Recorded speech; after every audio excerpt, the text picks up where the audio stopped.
It has. All right, welcome back, everybody, to another episode of the Illinois Green Party. I'm your host, David Rich. We have a recurring and very special guest, Nicholas Thomas. What's up, sir? Not much. Looking forward to today's discussion. He is a member of the Black Alliance for Peace, and we have had he and several other members on before several times. It's been a minute, so I'm really excited about this conversation. We wanted to start it off by getting an update on the Black Alliance for Peace. What you've been up to, successes, obstacles, adventures. What's going on? Yeah, so just to keep it concise, I'll talk about the Midwest region as well as Chicago. If I talked about all of that, we'd be here for the entire show and more. But for the Midwest, we've been working on a great deal of campaigns, weaving in our national work, and a big focus has been twofold. One is building on the anti-imperialist, anti-war tradition through political education, organizing, and collaboration with other pro-peace, anti-war organizations. So just broadening the Midwest region and our relationships with other organizations. We've been doing concerted efforts, working with organizations and individuals to do that. Primarily organizations like PSL, the Party for Socialism and Liberation, and their work as it relates to the anti-war movement. We've also been working with organizations on the ground directly in Chicago, trying to build relationships around JROTC programs. So specifically, we have a campaign that we just launched called Demilitarizing CPS, and several organizations have signed on. And we haven't gone public with it yet, but we had a public action, and there are several unions involved, several pro-peace organizations, and the NNOMY. So what they do is primarily looking at how to work with demilitarizing youth and giving them alternatives.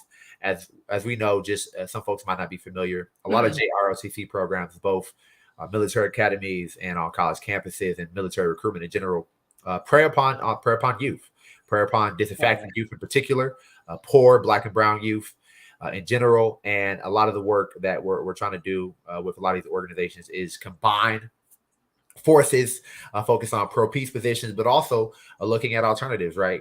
Seeing the school and the youth as a site of struggle, and demystifying some of the propaganda that goes into it, because it's not only just like the moralistic argument of we oppose particular types of war, but it also is the argument that what is the war about?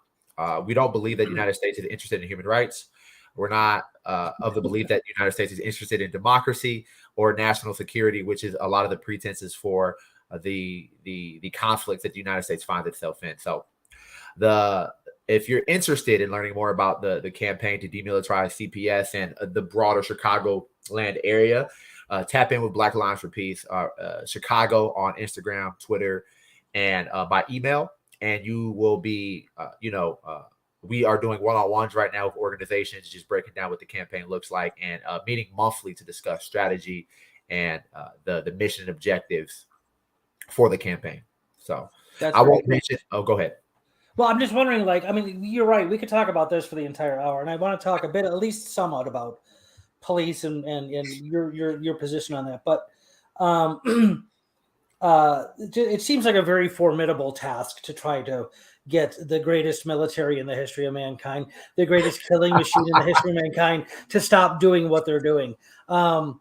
What sort of political, socio-political, economic networking do you have from your group to the federal government? I mean, do you have any congressmen or senators listening to you or being on your side or anything like that? Or so that's a good question, and I won't go into that right now because we're in early stages of the campaign. But what I will say is organizations that have been on the ground doing a lot of this, we're trying to revitalize that work. Like the organization, the National Network for Opposing the Militarization of Youth, has been doing this for a long time.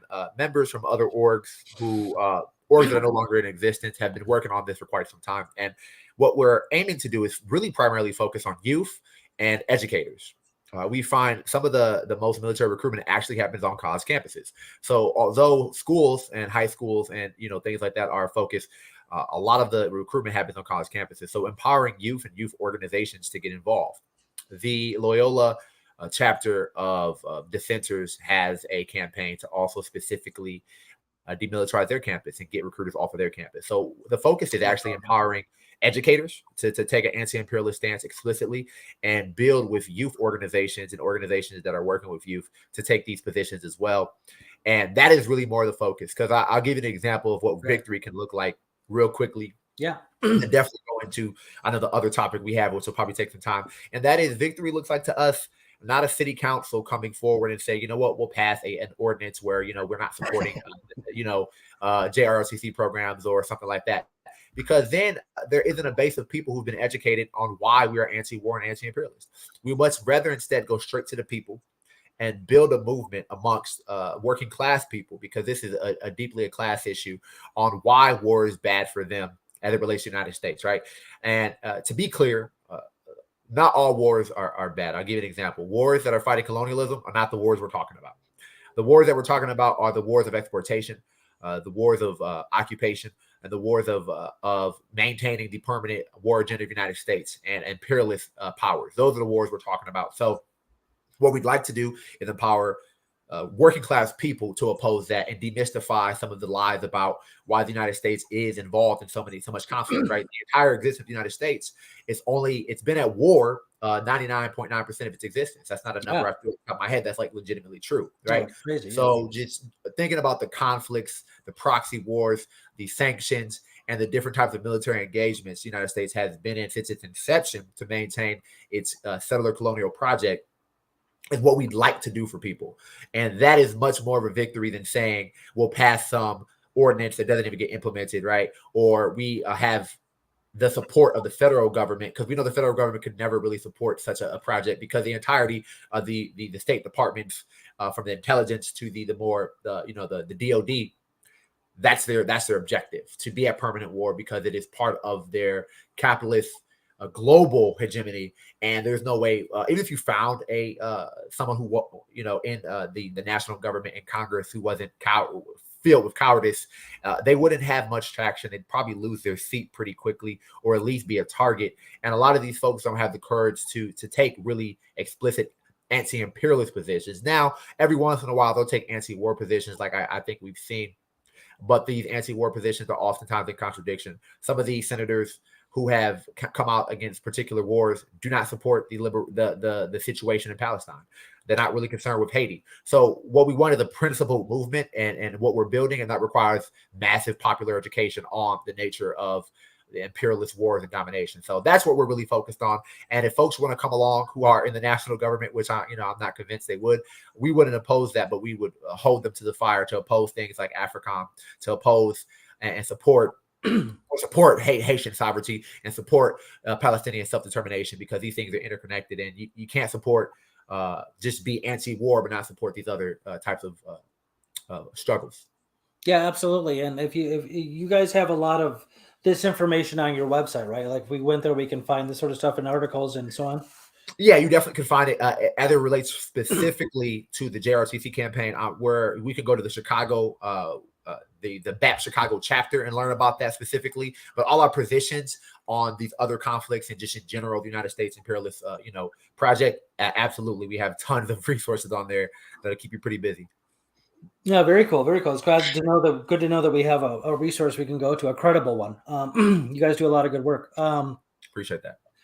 Yeah, no, I mean, I have this like walking daydream of like walking into like a mall or something like that. And I see like an army booth up, and they're trying to like recruit people, and I just going up there and like spouting off all these statistics to the people surrounding the booth. I'm waiting for that to happen. On a smaller scale, I go to a Starbucks over here at the Jewel I shop at, and there's a girl, barista there, who's 17. She's in high school, senior in high school, and I just asked her, I'm like, "Hey, we got plans for college?" Whatever. She said, "Oh, I'm going to join the Air Force." And I'm like, "Oh shit." I'm like, okay. So like every once in a while, I'll be like, "Hey, if you don't mind me saying this, that, and the other thing, like, for example, especially since this is a Green Party show, the United States military is the greatest polluter in the entire planet. It pollutes more than anything else, and they don't seem to have any like ways of getting out. Like as they're imposing all these, which is fine, these regulations concerning the environment and corporations and local people and car industry, stuff like that. They don't seem to be doing anything about the military, which is the biggest problem." 100%. And I mean, that's another contradiction and inconsistency, right? So the United States military pollutes more than entire countries, right, in the global South. And then, I think the next 14 or something like that. Yeah, right. And yeah, it's crazy. When you look at it, like when you quantify that, one thing, like I always tell folks, right? Like, so how could the United States at all be a global leader on anything green, which Right. they've said they are aiming to be, right? And then they are very aggressive towards other nations that are wanting to do that and move towards more green economies. But there's no way they can resolve, or even if we went to zero emissions, like in our country, if our military is still polluting, it's a sham, right? So I It's a think even joke. the presidential debates, the last presidential elections, uh, Senator Warren came out and said we're going to have a green military, and there's no such thing as that. That green imperialism is a sham, for one, right? If we're still exploiting the lands and labor of these places, we're still creating and damaging and creating ecological disaster as well as human life. But the ways in which the military is set up now and the way it operates, there's just no way to make it green and make that transition. It's a very silly type of argument to use, but it captivates people. And so one thing we want to demystify even in our campaign is that there's no way to resolve a lot of the global issues, such as what we're looking at, preserving our planet, making it inhabitable for human life and life in general. But like any contradictions that war creates, because it's deeply rooted in capitalism, right? There's no way to end war without also combating capitalism. So demystifying and drawing the link so that we can have a broader movement, because I think any socialist movement needs to be anti-imperialist. Oh, 100%. Yeah, there's no such thing as a environmentally friendly nuclear warhead, folks. So I don't know what Warren's talking about. Anyway, well, that's good, and tying into like the formidability of fighting against a force as grandiose as the American military, and it needs to be done if for no other reason moral ones. Let's kind of segue that over to police and another formidable force that we need to fight against. Take our streets back from the police who have taken it from us. What does the BAP have a specific approach towards policing, or is that something an individual within the thing would decide for themselves? How's that going? So we have like our 14 now principles of unity, for sure, and a lot of those will lead talk about prisoner support and things like that, and ending the war. One of our campaigns is ending the war on Black and African people, both domestic and abroad. So policing is inextricably linked to that, as policing serve a particular role in a capitalist society, and that is to suppress dissent, maintain a particular order, dominate communities, and bring fine fees and asset forfeitures to municipal government. So they serve a very particular role, and for anybody working towards liberation, the police are in opposition to that, right? I tell folks historically, and I've probably said it on this show before, so if people have watched, they've heard me say this, right? During the civil rights movement, who was on the other side of the picket line with hoses, water hoses, and dogs? The police. During the women's suffrage, women fighting for the right to vote at the time, primarily white women, but at that time, right? Who was on the other side of the picket line? The police, right? Any worker struggle, fighting for an 8-hour workday, fighting for better wages, conditions, and ending child labor. Who was on the other side of the picket line? The police. So the police have historically been diametric from any type of societal progression, and that's really, and it's not a coincidence. It's really the role that they serve. So what we try to do in BAP is, outline that and make those connections, and again demystify what the role of policing is. So with that, I think in terms of the strategy of how you achieve that, whether it's police abolition or whether it's community control of the police or some type of other, I think, non-reformist reform, because there's no reformers within that, but non-reformist reforms, I think that looks different because we are an alliance. But the general position is recognizing that police uphold and protect capitalism and property. So we have to have a very principled position on how we engage with that. So they're going to be in opposition to anything we would try to work towards. So we certainly don't support the police, if that answers the question. Yeah, no, it absolutely does. Just to throw out a couple stats for you. We'll start with this one. 2005 Gonzalez versus Rock City was a Supreme Court case where it basically a woman sued the local police for not protecting her, and her ex-husband murdered her kids and stuff. The Supreme Court's decision sided on the police because within the conclusion they said that police are not legally obligated to protect anybody. And a lot of people don't. I said it to my local politician friends and judges. They're like, "Really?" I'm like, "Yeah, really." I'm like, I don't know what you learned in law school, but yeah, that's kind of a big one. So to protect and serve really means to protect and serve themselves and government interests, which means property a lot and that kind of thing.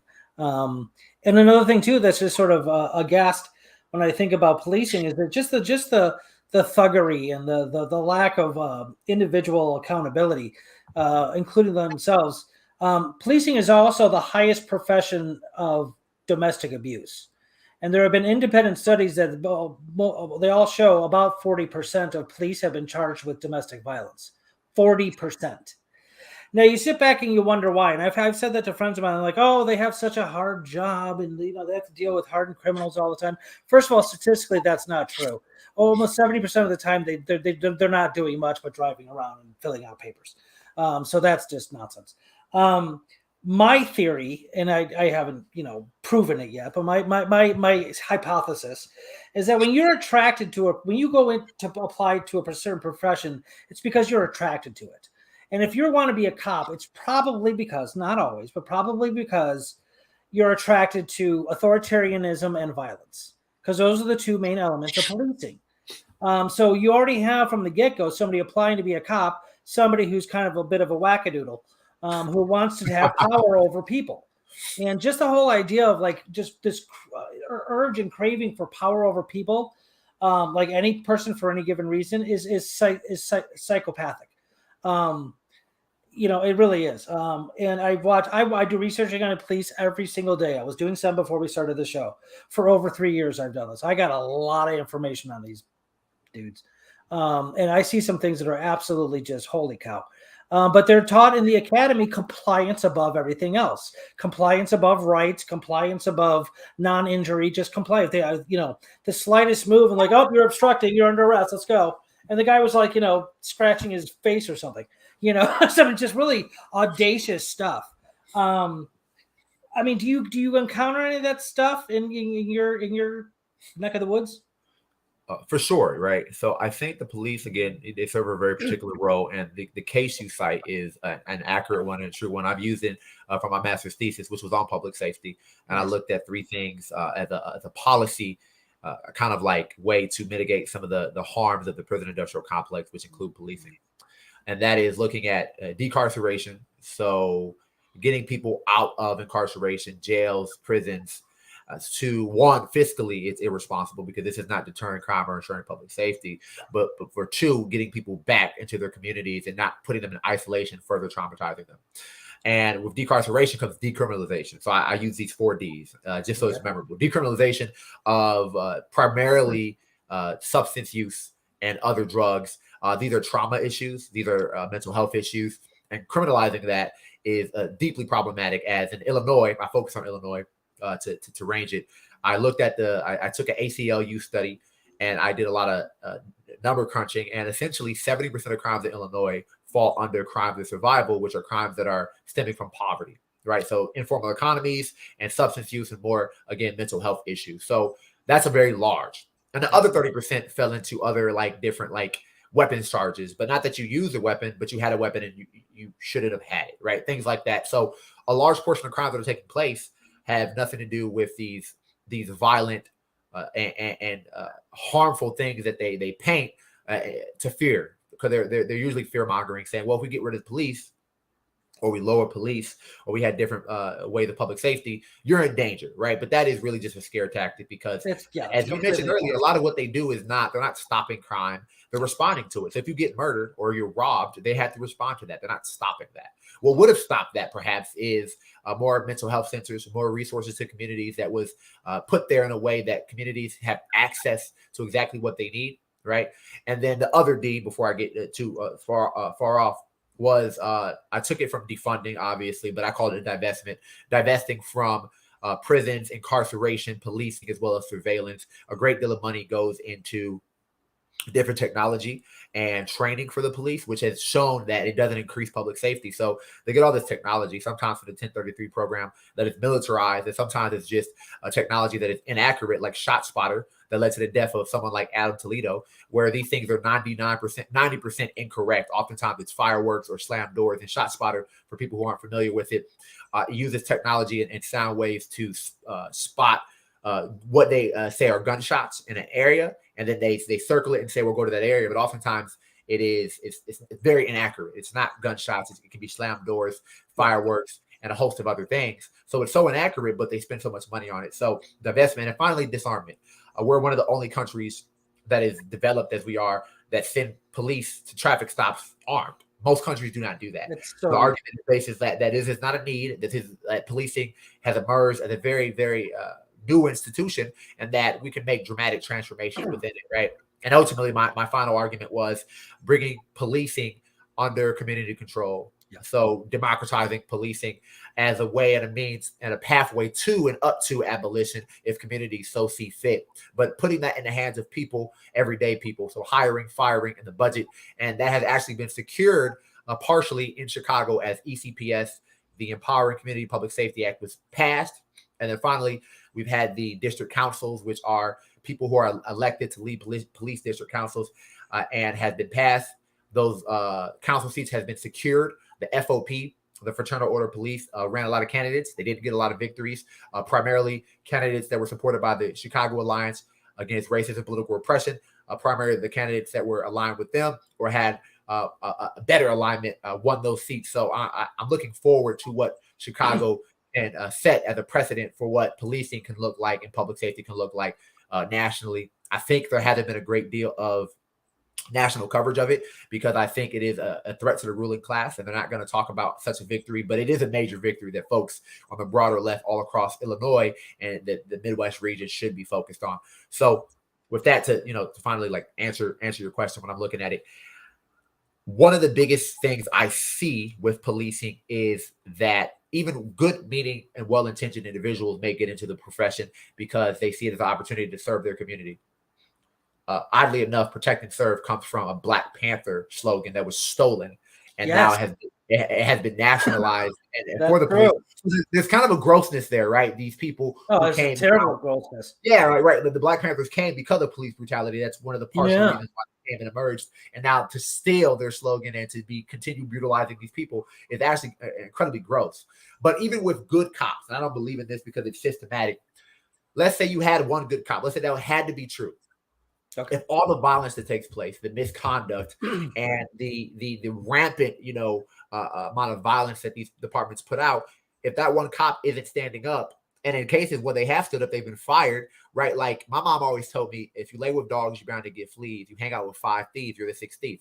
So you have one cop, this one good apple, and you have all these bad apples. If he's not able to do anything, which he isn't structurally, to me, he's a bad cop too. Right, he's turning the eye because of the blue line. So there's no way to be a good cop within a system that has been crafted and maintained to have particular qualities. And that is, again, I said, social control, suppressing dissent, and maintaining the protection of class and property, or class relations and property. Right. So that's what I see. So even with good-hearted cops, because even with my line of work, I work for municipal government.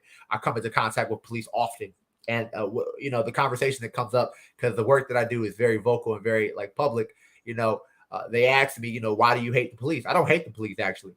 What I do hate is oppression. I hate repression. And I don't like to see my people or people in general be brutalized. And that is what has been consistently, historically, the role of the police, either indirectly or directly, regardless of the heart of the police officer. The policing is the issue, right? Policing as a structure is deeply flawed and, in my opinion, cannot be redeemed.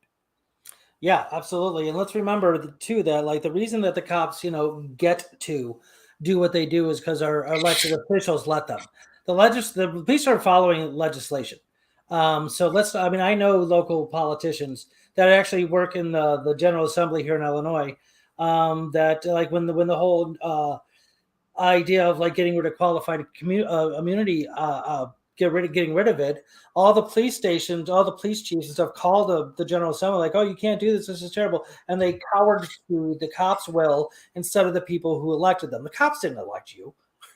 First of all, you're a Democrat. Most cops are probably Trump-loving, Republicans, but I don't know that for a fact, but they certainly have that disposition. But yeah, another thing too is let's also remember that around 210 sovereign nations, America, as the land of the free, has more people incarcerated in this country per capita than any other country in the world. There's some pretty nasty governments out there, and we rank number one in incarceration. And if that isn't a testament to a whole lot of things, I don't know what would be. And a second thing, too, talking about global comparisons, again, with about 210 sovereigns, I think it's 207. American police rank 6th in the world for police killings per year. 6th. 1, 2, 3, 4, 5, 6. That's craziness, man. Right? Absolutely insane. I mean, like, my face probably doesn't show it, but like I know I'm very familiar with these statistics when I hear them. Always, still, like, there's like just like the insanity of it, of why it continues to persist, and we know why, but it's still such just the gravity of that number. It is. And another thing, too, on a more like just a moral level, philosophical level, I guess, as you brought up, like, traffic stops. And I think a lot of people are like, okay, enough with the traffic stops. Cops, you don't need somebody with a gun dealing with, like, this lovely old lady who didn't use her turn signal at a stop sign. That's ridiculous. Or whomever else, blew off a stop sign. You don't need an armed anybody to attend to that, because they get pissed off or they get paranoid.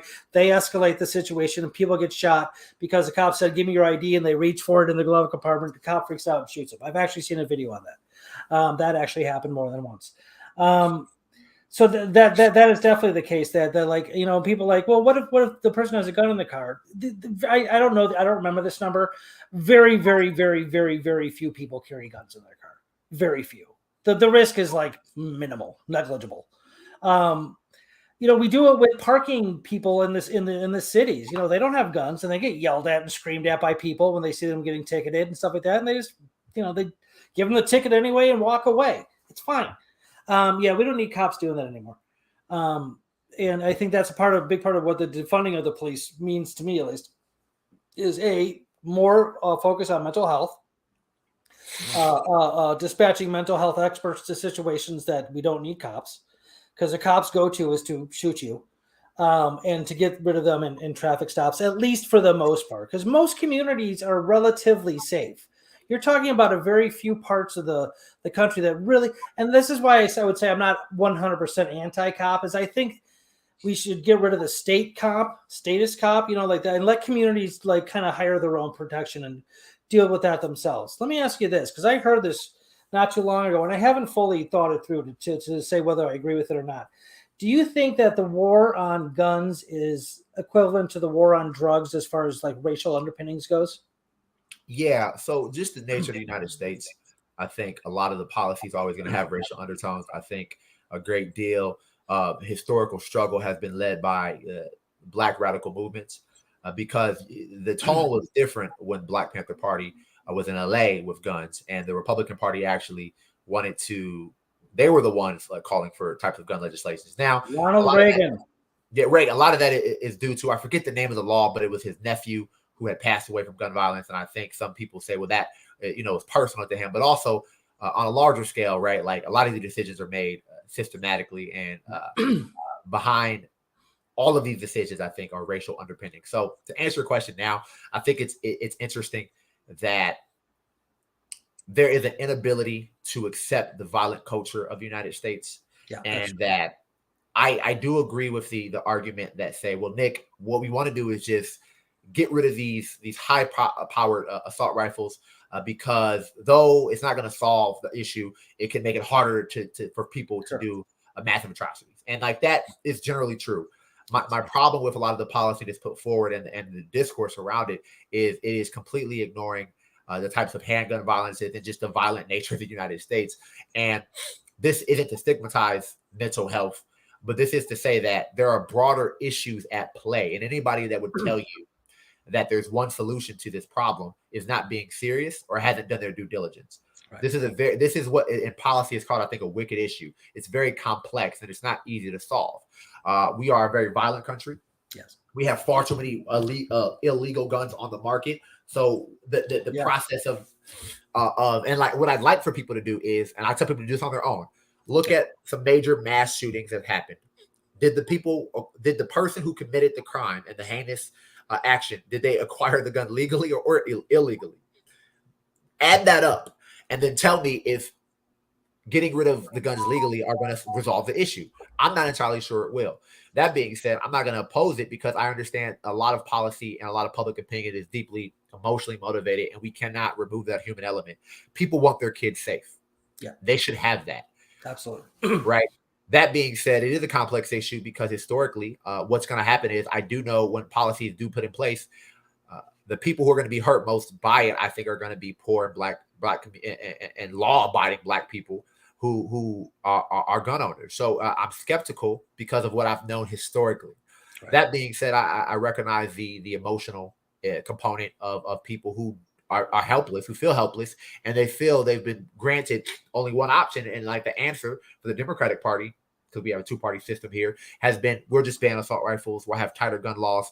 And it's just not that easy, right? There are states who have really tight gun laws, but because of other surrounding gun laws that are lax, guns still flow very freely and easily through these states. And we still see massive gun violence. And a lot of it is deeply rooted in what I would argue poverty. They're not interested in addressing poverty. They're not interested in addressing the cultural aspect of how alienated people are who do these very antisocial actions. It is what's needed, a multi-pronged approach. And I haven't seen at least politically from the parties that put forward. I see a lot of riling up of the base, the Republican Party extremely saying we're not going to ban anything. The Democratic Party saying we're going to ban everything, but not tackling the issue for what it is. So to answer your question succinctly, I'm very dubious of anything that the United States does. Even when they were doing, during vaccines and mandates, I was very curious to how it was going to get implemented because of folks not having access to vaccines or having skepticism and not doing the due diligence of public health education. And then instead, the people who are most harmed by that, again, are folks who are undereducated and poor, which ends up being black and brown people. So U.S. policy domestically has always been implemented in a way, whether deliberately or accidentally, which I don't believe is the case. But even if it is accidentally, has been harmed. The war on drugs decimated black and brown communities, right?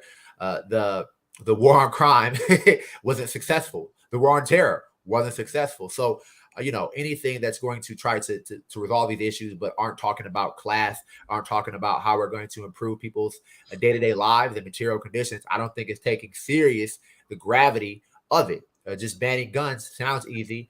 And if you were to do it, I don't know if it will yield the outcomes we want. I'm not opposed to it, but if you're asking me seriously, if I had to make a bet, I don't know if I'd take that bet. I don't know if we're going to see a reduction in massive crimes that we're trying to avoid. Because that's what they're trying to avoid, right? They're trying to avoid these massive school shootings. Yeah. Yeah. I don't know if that's going to lead to that, but if it were to, let's do it. I'm big on results. If something works, let's do it. But you'd have to convince me. And looking at the situation as it is now, it is untenable. I think it is untenable. Something needs to be done. But the solutions that are put forward by both parties are very unserious, in my opinion. It seems hard to believe that with such a strong gun community, if you will, in this country, that it's going to happen. That any gun is going to be banned on a federal level. The Republicans now, they're not going to let it happen. And just remember also that policing started in this country. Police were people that were hired to hunt down runaway slaves. That was so not a very noble or admirable beginning there. And some people will say that that's still what they're doing, but just a different type of slavery, just different, capitalist slavery, if you will. But like you said, also, the vast majority of when the crimes are committed, the cops don't show up until after the fact. So this whole prevention of crime, that's not. And I think about people if local communities would stop taking guns away from local people, they might be able to protect. I'm not talking about assault rifles, but just be able to. I'm not talking about that. Assault rifles are crazy. And I'm not necessarily all forbidding. I don't know what I think. The school shooting has got to stop. That's insanity. But people if they were allowed to hold guns in their houses and not be charged with involuntary manslaughter or whatever for shooting somebody who broke into their house, you might see a lot less crime or a lot less accomplished crime. Does that make sense? Yeah, I agree. And one thing I like to add, because you brought it up, is and I said this the other day jokingly, and a lot of people liked it. And I think there is a serious way to implement it. If you demilitarize the police, I would be more for some tighter gun laws. But if you're going to continue to have militarized police that can do whatever they want with complete support by the state, then I'm very skeptical of this idea of you're not trying to change culture. Then I think we need to change the culture. I think we would start changing that domestically is not allowing the police to have certain types of equipments and to start disarming them. And then we can start talking about disarming the public, the general public. I think this isn't some argument saying that we need to form militias. This is not what that is. What this is though, if we're having a serious commitment to decreasing gun violence, a serious commitment to ending such tragedies, you want to start with the police. Because they're killing a lot of people yearly, but that's not being taken as serious. Right. So I like consistency across the board. If we're going to talk about human rights, we're going to talk about democracy, we're going to talk about ending gun violence. You're going to end it for the people that you pay to do it, and that you give paid leave to then subsequently when they do it. So I'm for that. If they want to have serious conversations about transforming culture in the United States and not have such a right-wing fanatic militia gun culture, start with the police, and then we can work our way to our communities. And I think that's a good way. One, I think it's a good show of faith, and it'd be a more serious way of tackling the issue. But two, I don't think they'll do it. But this is just, sometimes I like to pose things to show how unserious people are about solving a problem. And I don't think that either party wants to really solve the problem, because I think they can radicalize their base off of it every election cycle without solving it, but just scaring you with it, right? Same thing with, I think, reproductive rights. It's an unfortunate reality that they just use that as a battering ram for their base. But one party is not really trying all that hard to preserve it, and the other one actually is trying like concerted efforts to get rid of it. And we've seen what they've done thus far. So it's a unfortunate situation in reality, but that's where we find ourselves. And then before I go on, rephrase your question one more time, because I've forgotten it now. No, I'm not even sure I remember it. So just just that if they would stop taking guns, local governments taking guns away from local people, because the cops show up after the fact, they might be able to protect themselves in their house more readily, as long as they took away also the punishment for doing such. Because I took a concealed weapons class once out in Portland, Oregon, and which is a lot more liberal when it comes to gun. You can go to the grocery store and buy a gun there. And I never followed through with the paperwork, because in the class they teach you that you better do everything exactly right, even in self-defense, or you're going to jail too. And I think a lot of that needs to be taken down a bit. Like you have the right to defend yourself in your home, okay? And if somebody's breaking into your house, I think that the rational assumption is that they're there to cause you harm, and that you should be able to protect yourself. But a lot of times, even with the what's it called, the castle doctrine, is that what it's called? Where like you have the right to like do these things at your house, but not out in the public. Anyway, people still go to jail all the time for. There was a woman in California who, as far as I know, she's still in jail. Her ex-husband came over one day and was threatening her. She ran upstairs to her bedroom, and he ran after her. She grabbed the gun, and he was running towards her. She shot him in the stomach. He died. She went to jail for 22 years. Like what's that? You know what I'm saying? So like you start taking away these punishments for protecting yourself. And stop outlawing even like pistols and stuff like that. In Chicago forever, it was illegal to own a handgun. I know people that like got busted for it, and they were like just driving through. I think that's been overturned since then. But like, and again, this isn't about assault rifles. This is about people being able to protect themselves in their homes. Because like, again, cops don't get there until you're already murdered. Yeah. So I don't think it wasn't as much a question as much as it was just like, what do you think about what I just said? That's a good note. I think, so I don't have a super strong position, but I'll say this, and I'll use a personal anecdote. And, I always tell folks, don't take anecdotes as like hard research driven, right. But like, I think it can illuminate something. I won't use the person's name because they're a comrade of mine currently fighting a gun case. I'll tell you what happened. So basically what happened was they were shot at. They have it on camera. The state's attorneys, I think they don't know this yet, maybe, but like the police department knows. And they were shot at first. And defending themselves, they shot back. When they called the police, my comrade called the police. 3 months later, I think, or 3 weeks later, sorry, the police come and put a warrant out for their arrest, saying they did I think a danger to the public, like a danger to the public because they shot.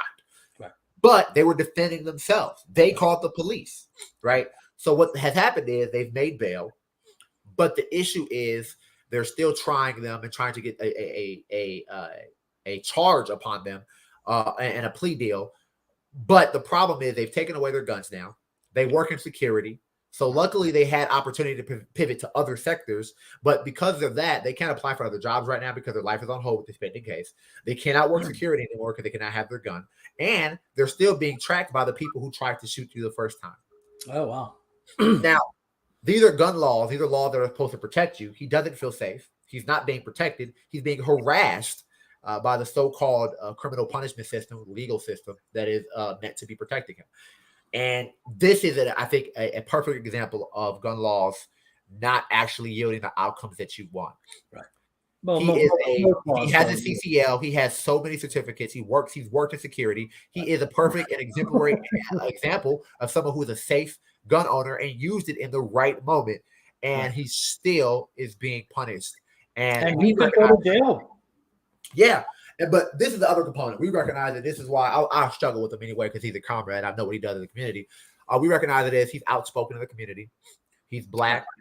Right. He has had other run-ins with the law when he was younger. Still on a gang database. Has never been in a gang, but is on a gang database because of people in his surroundings.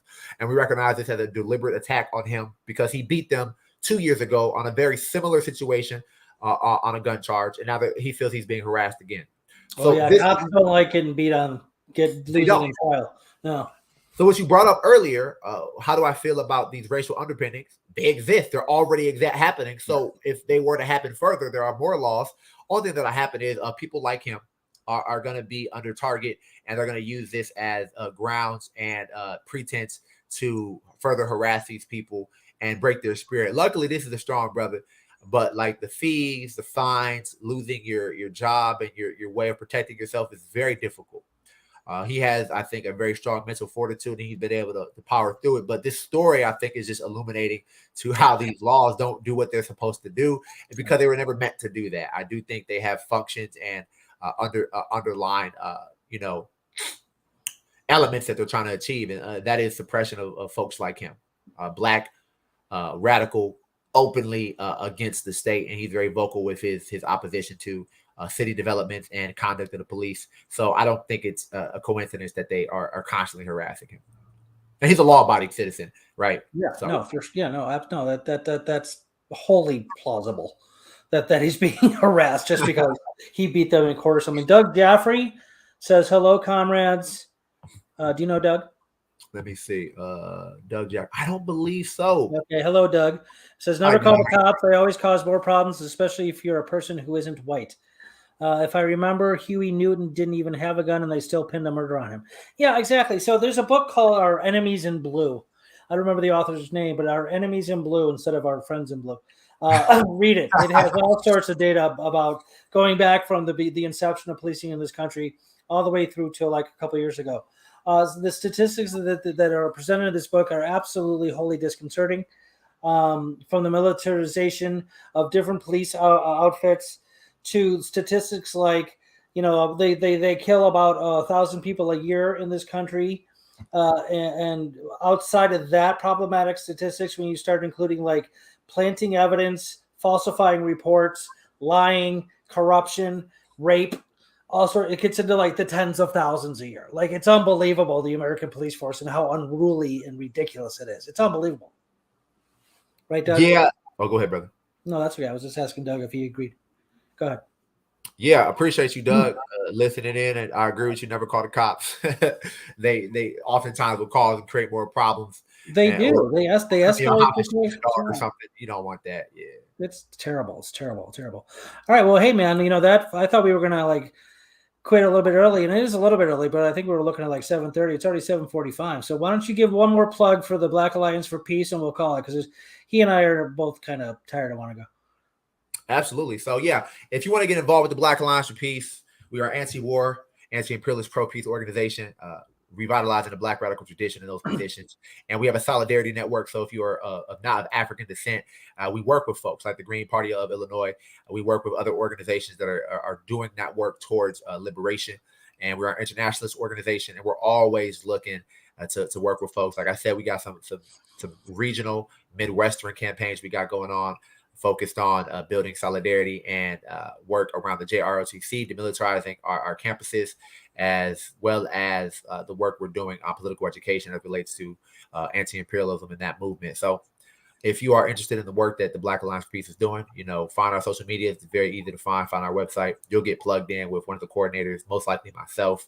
And, I always do one-on-ones with folks and figure out what folks are passionate about, trying to figure out what struggle you're doing, whether everything from environmentalism to policing, as we talked about today, to food sovereignty and food security. We do work around that. So if you're interested, I'll plug you with the right organization, because we are an alliance, and get you working. And I'll finish with this, right? If you are serious about transforming society, you need to be a part of an organization. Yes. I'm biased, and I'll tell you to join BAP, but if it's not BAP, it needs to be a revolutionary, principled organization doing work in the interest of working class people globally. And that's how we start to change. Sometimes the work seems insurmountable. It seems very difficult. But when we work collectively, we're coordinated, and we are communicating amongst each other, that's how we win, right? We're not outnumbered with our enemy, but we are out organized. The state has its police. The state has its law. It has its culture developed, and it has its politicians that are bribed and brought by the ruling class. So we need to be effectively organized and have our own apparatuses and own structures to combat that. And the only way to do that is through political organization. So if you're not in one and you heard this tonight, please join an organization. Again, I'm biased. I say join BAP. We got some really serious Africans, but just find an organization that aligns with what you believe in and what you're doing, and join that organization. Absolutely. Well said. The Black Alliance for Peace is a very, very cool organization, very formidable and trustworthy organization too. You guys don't just talk the talk, you walk the walk, which is awesome, which is very cool, but yeah, like you said, there's a ton of stuff. I mean, there's lots of environmental agencies out there you can join, from Deep Green Resistance, which is actually a very revolutionary ecological group, to something a little more passive but effective as Greenpeace or the Sierra Club. They're probably a little watered down nowadays, but they still do a lot of good things. Okay.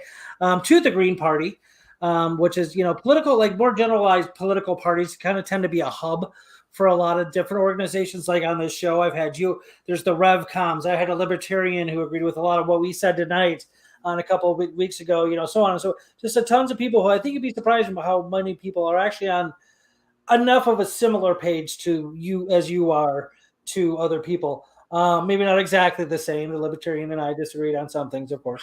But like 90% of the stuff, we were like, check. Very cool dude. So thank you for all you do, sir. Thank you for coming on the show. I'll let you get going, because I know we both got this little cold thing going on. We need to go baby ourselves. Doug, thanks for tuning in and commenting. Appreciate it. 1 out of 20 people are wrongfully convicted, and that's on record. That sounds about right.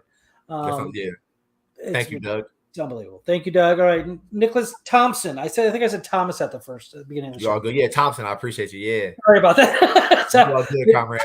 All right, very cool. Thank you again, sir, and keep up all that you're doing. And I'll be in touch. We're going to have you guys on again. Absolutely. Thank you, everybody, for tuning into the Illinois Green Party series. I'm your host, David Rich. Till next time, be good, be green. All power to the people. Yeah, baby. All right, hold on. There's a little delay.